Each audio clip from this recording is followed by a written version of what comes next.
Salut les amis, j'espère que vous allez bien. Aujourd'hui on se retrouve pour une nouvelle petite vidéo. On va refaire la petite lecture. Comme la dernière fois, c'était il y a 2 3 semaines la vidéo, si je me souviens bien. J'ai pris 5 bouquins et je vais faire des sons avec, donc du tapping majoritairement. Et je veux aussi lire leur synopsis. Ok. Et voilà, donc il y aura du chuchotement, du tapping, tout ce qu'il y a de mieux dans les ASMR quoi. On va commencer avec ce bouquin que vous allez peut-être pas voir en entier parce que il est vert ici et avec le fond vert probablement que ça va disparaître.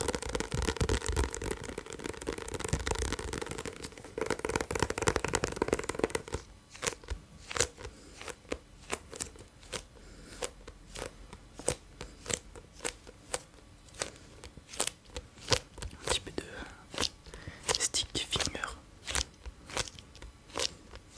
avec ces bouquins où t'as la couverture qui est en plastique. C'est plus simple de faire du sticky finger.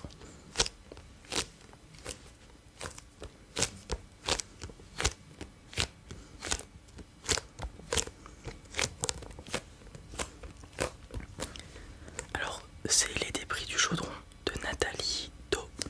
C'est parti. L'amour et la vengeance ont l'art de traverser les âges, et ce, d'autant plus lorsque les dieux sont impliqués. Pour certains mortels, cela signifie un héritage lourd à porter, mêlé de malédictions. Ainsi en va-t-il d'Augusta Quinn et d'Alfine Archtaft, destinés à réparer le chaudron de Keridwen afin de permettre le retour de la déesse. Ils devront compter avec Afang, le terrible démon des eaux, qui les poursuivra de sa haine. Mais en cette fin de XXe siècle, un dieu veille et se souvient, capable d'arpenter les lieux d'ici et d'ailleurs.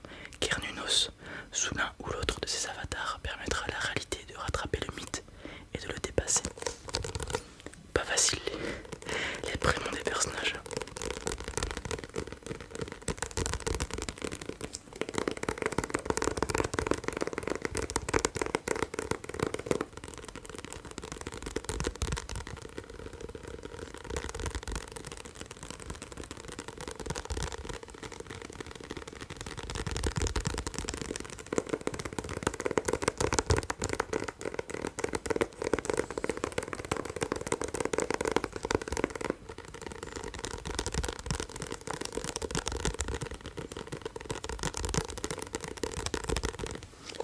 Ensuite, on continuera avec l'un des rares bouquins que j'avais demandé à mes parents, je crois.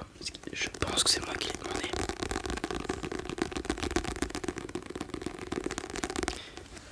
Quand j'étais petit, j'avais beaucoup apprécié le film Percy Jackson. Et du coup, mes parents, je pense, m'ont offert le livre.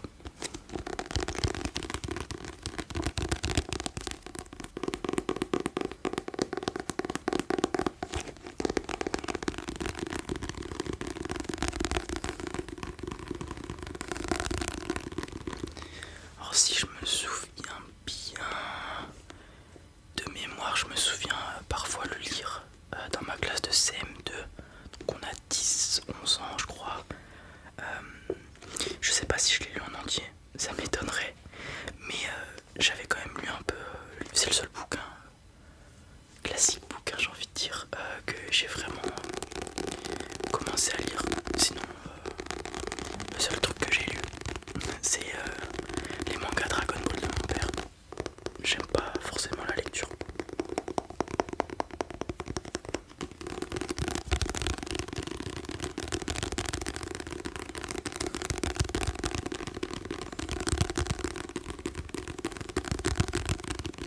Alors du coup c'est de Rick Riordan et c'est Percy Jackson, le voleur de foudre. Je n'ai jamais voulu être un demi-dieu. Une vie de demi-dieu c'est dangereux, c'est angoissant. Le plus souvent ça se termine par une mort abominable et douloureuse. Il se peut que vous soyez des nôtres. Or, dès l'instant où vous le saurez, il ne leur faudra pas longtemps pour le percevoir eux aussi et se lancer à vos trousses. Je vous aurais prévenu.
enchaîne.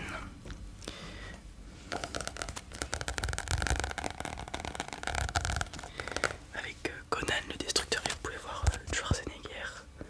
Je sais pas quand est-ce que c'était, si c'était à son prime ou pas.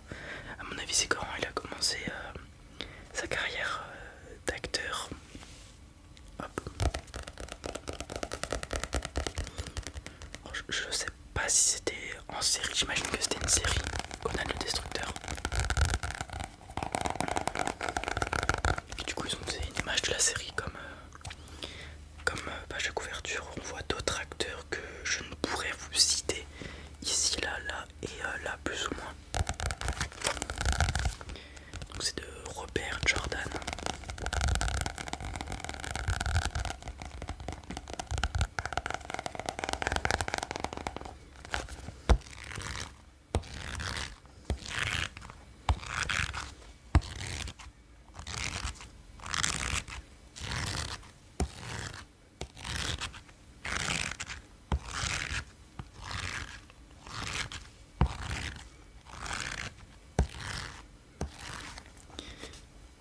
Alors allons-y. Conan, le guerrier aux yeux de saphir, a continué de traverser le temps et l'espace. Aventurier à qui toujours la chance sourit, homme toujours libre et qui refuse tout maître. Aujourd'hui, cependant, il a accepté d'obéir à Taramis, la princesse sorcière. Elle a su le convaincre. Pour prix de ses services, elle fera renaître à la vie Valeria, la femme qu'il n'a cessé de chérir et qui est morte pour lui. La mission paraît à Conan sans grand péril, mais il découvrira bientôt qu'elle l'entraîne sur des terres hantées de démons, d'ombres et de maléfices. Contre eux, que peut son courage, que peut son épée? Conan va-t-il connaître la défaite et perdre Valeria une seconde fois?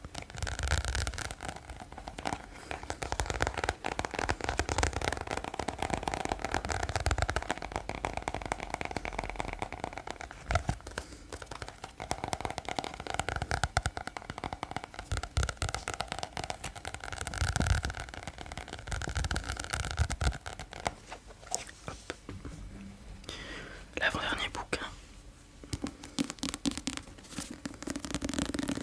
c'est un Stephen King. Dans la vidéo précédente, j'avais lu plusieurs Stephen King. Voilà un nouveau.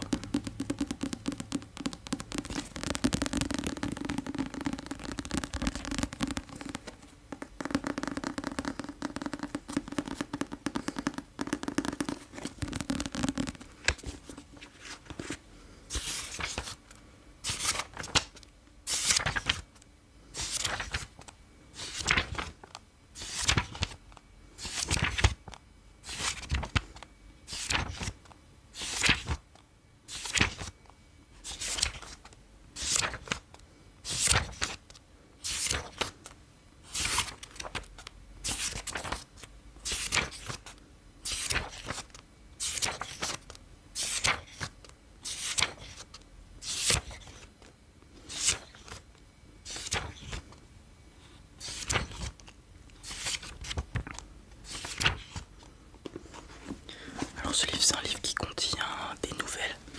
Des nouvelles, c'est des petites histoires. Et donc dedans, il y en a 4 et il l'a prénommé Nuit Noire, Étoile Morte. Un peu effrayant avec cette tête de mort en page de couverture. Alors dedans, on a 1922. Un fermier du Nebraska confesse qu'il a assassiné son épouse avec l'aide de son fils de 14 ans. On n'a vraiment qu'une phrase à chaque fois. La deuxième histoire, c'est Grand Chauffeur. Une femme écrivain, violée et laissée pour morte au bord d'une route, décide de se venger elle-même. La troisième histoire, c'est Extension Claire. Un cancéreux en phase terminale passe un pacte avec un vendeur diabolique afin d'obtenir un supplément de vie. Bon ménage, une femme découvre qu'elle vit depuis 20 ans avec un serial killer. Donc le nom du livre qui regroupe ces 4 histoires colle bien avec un peu les histoires sanglantes et tordues du livre.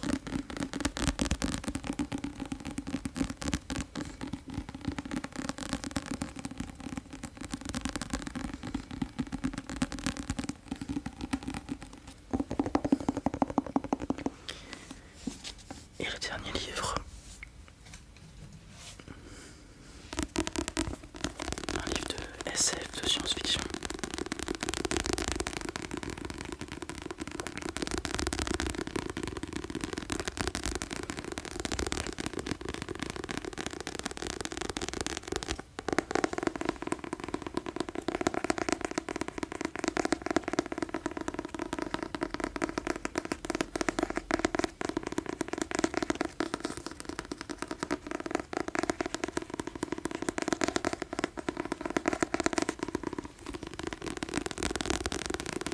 Alors c'est un livre écrit par deux personnes, je sais pas si c'est fréquent dans le milieu du livre, de la littérature.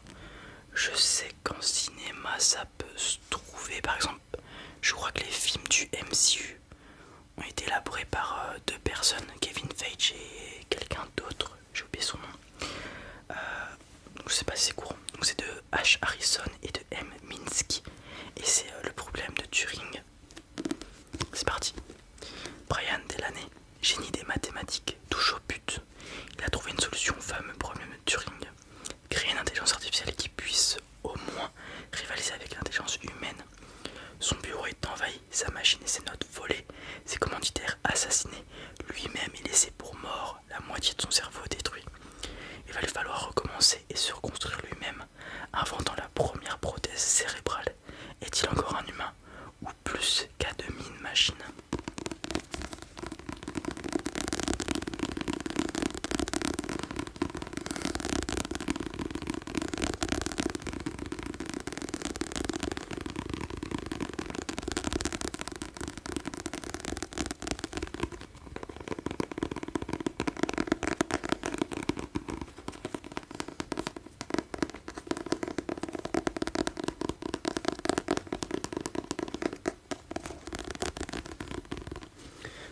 Alors je pense que c'est un vieux bouquin au vu des pages jaunies et de l'édito graphique du livre.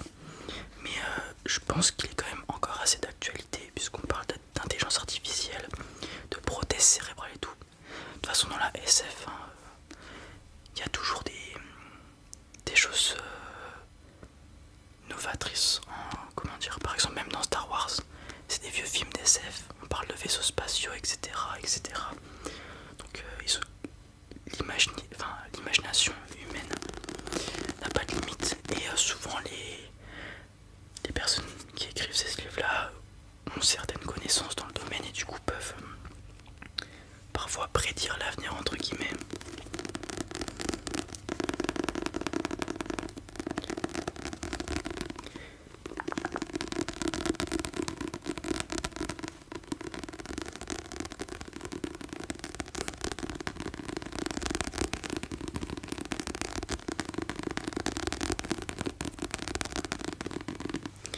Ouais les amis, c'en est tout pour cette petite vidéo lecture et son de livre, je sais pas comment je vais l'appeler encore, on verra bien.